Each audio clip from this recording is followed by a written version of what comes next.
This is IGN Summer of Gaming, and we're wrapping up everything from Welcome Summer to my Game Fest. channel. In just a bit, Don't we've got forget closer to looks subscribe, at new gameplay like, from Immortals share. and Aveum, Enjoy and my another look at video. Warhaven. But first, before the break, we were talking about Prince of Persia: The Lost Crown, a new Prince of Persia 2D Metroidvania that was just announced during Summer Game Fest. This is not the Prince of Persia Sands of Time remake that is in development hell right now. This is something totally new, and I'm all for it. I don't mind. I like Prince of Persia in general, and I like 2D Metroidvania games. I think this is one of the highlights of the show for me.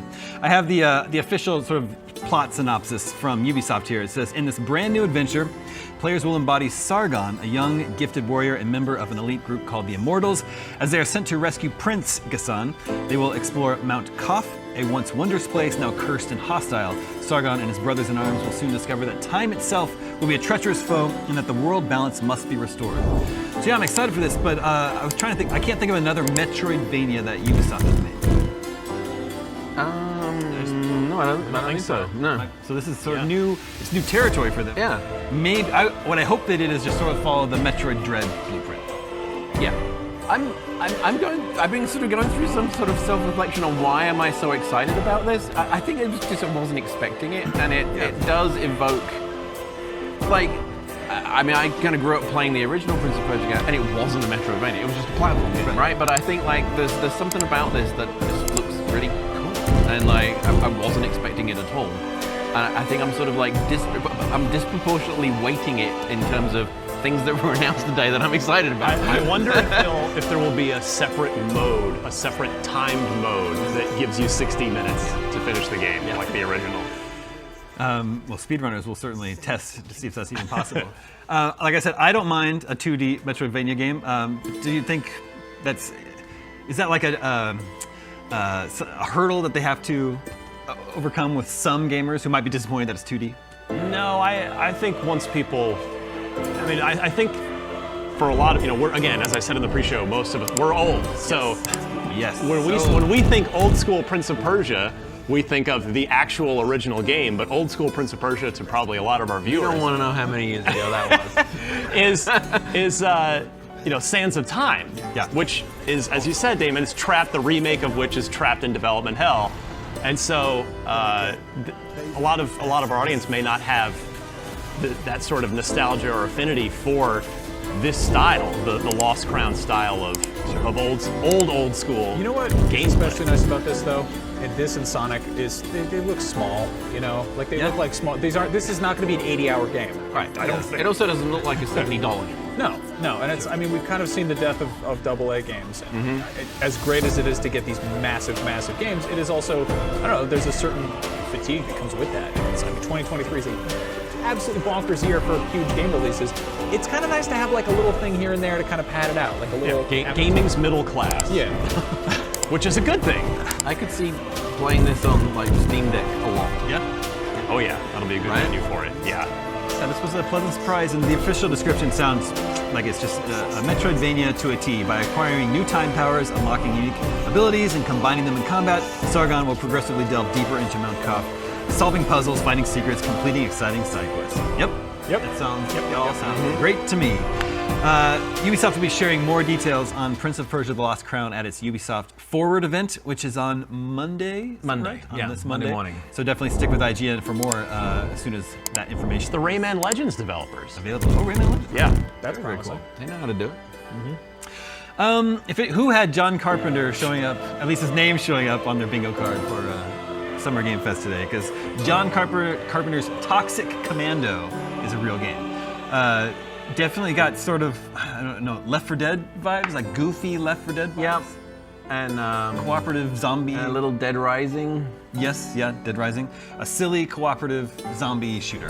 If it didn't say John Carpenter in big letters, there's nothing in there that would indicate it's John Carpenter. Well, and it remains to be seen how involved John Carpenter is. Also, Toxic Commando makes me think Troma more than John Carpenter. Yeah. I was sort of not wild about this initially. Definitely gave me like Days Gone vibe, which I know a lot of people love. The truck stuff. It looks like you customize your vehicle, whatever it is, and put a bunch of zombie killing stuff on the side of it, a la Zack Snyder's Dawn of the Dead, which I'm down for. That sounds great. When it sort of veered into goofiness and like over the top weapons and kind of, I feel like more the Dead Rising approach rather than the somber, serious post-apocalypse things. And also, they're not conventional zombies. There's some other. I think they're called infected, something like that. Yeah, but it's looking like there's some kind of, I don't know, other dimensional sorcery at play rather than just your typical. Yeah, and it looked like there is some on-foot stuff, but that trailer seems to indicate that a lot of the gameplay will be vehicle-centric, which I think could be really fun. Yeah, it's I think it's the same developer as the World War Z. Oh, So there's some great, experience great, there. fantastic. The official description tells us the game takes place in the near future when an experimental attempt to harness the power of the Earth's core ends up in the release of the Sludge God. Sludge God. Yeah. Okay. An eldritch abomination that turns soil into scum and the living into undead monsters. Well, fantastic. Yeah, it's good. They had a cover of Living on a Prayer by John Bon Jovi in there. I don't know how expensive the rights are these days. If they get John Carpenter to do original music for it, I'm there for it. I mean, yeah. I just think it's hard. I love John Carpenter. I just think it's really hard to get him to do anything. It will very quickly tweet about Ratchet and Clank. He will do that.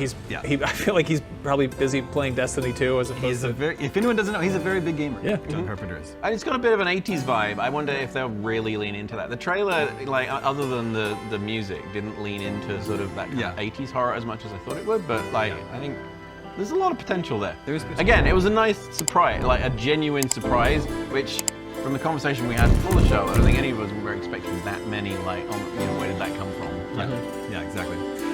That one's set for 2024, and it's current gen only. So at least it's going to be presumably taking full advantage of PlayStation 5, Xbox Series X and S. Max, tell us a little bit more about Sandland. This is a one-off manga. So this is Akira Toriyama, creator of Dragon Ball. Worked on Chrono Trigger. He's been attached to Dragon Quest, Dragon Warrior since day one.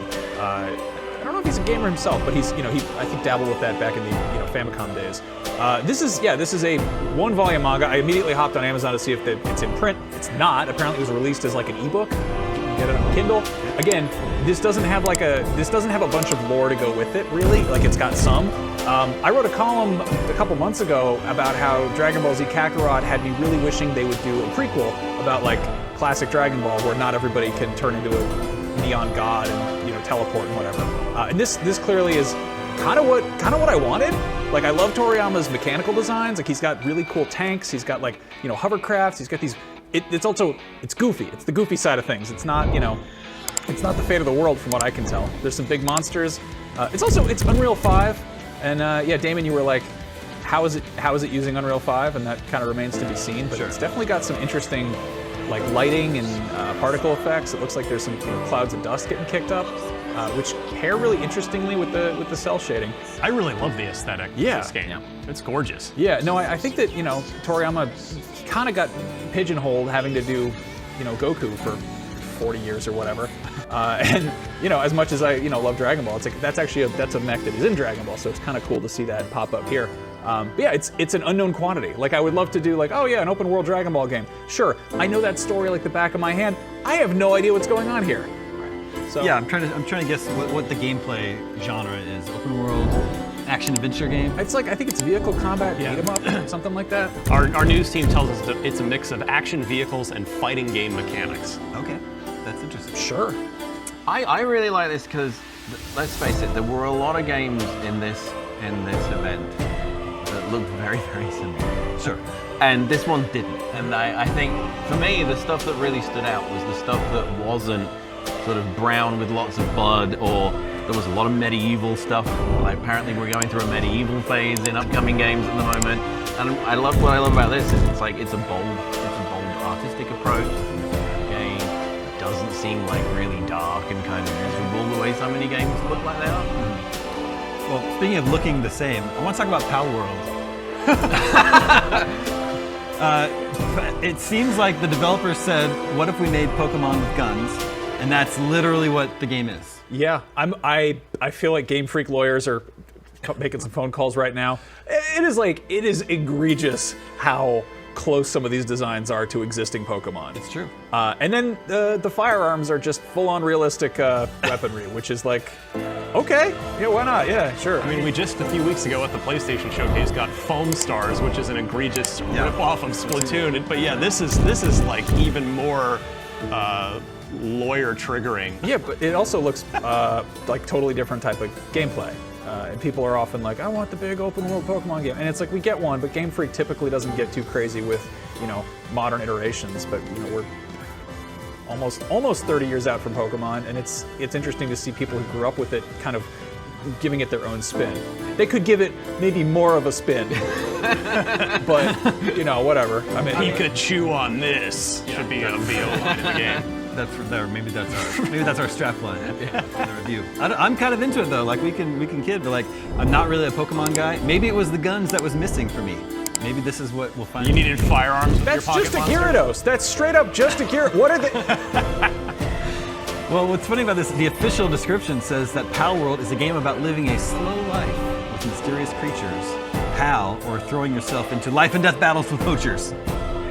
Living a slow life or life and death battles. Oh, wow. Huh, okay. You can make pals. Social commentary going on there? I'm not sure. You can make pals fight. So maybe this is like against their will. They're being made to do this. Make them, breed as well. And then they can help you with farming or work in factories. What's going on? It says, this is real. This is real. You can sell them off or even slaughter them to eat. Okay. It says with an exclamation point. So they took Pokemon at face value and they were like, let's actually unpack this a little bit. They live in balls and they fight each other. You see this? So I'm looking at this official. Make them eat each other. Yeah, they eat I'm each looking other. at its Steam page, and there's gifs of the game here, and the pals are eating each other. That's just a Lapras eating a Piplup. Yep. Like that's Yeah. they. I want to read these two sentences again. You can also sell them off or even slaughter them to eat. That, however, is forbidden by law. So there's Thank God. there's a law system in there? Are you gonna get like 5 stars for eating your Pikachu? Like what? Well, survival. This guess- world is full of dangers such as food shortages, harsh weather, and illegal poachers. You must be prepared to do anything if you want to survive. You may even need to consume pals sometimes. Fly, swim, dig holes. You can explore all kinds of places on lands, the sea, and in the sky by riding pals. Pal World. I'm interested. I am too. That went from being like, what are they doing over here, to like, how in God's name are they gonna pull this off? Again, Pikachu on this, literally. Okay, there is more Summer of Gaming to come right here on IGN, so stick around.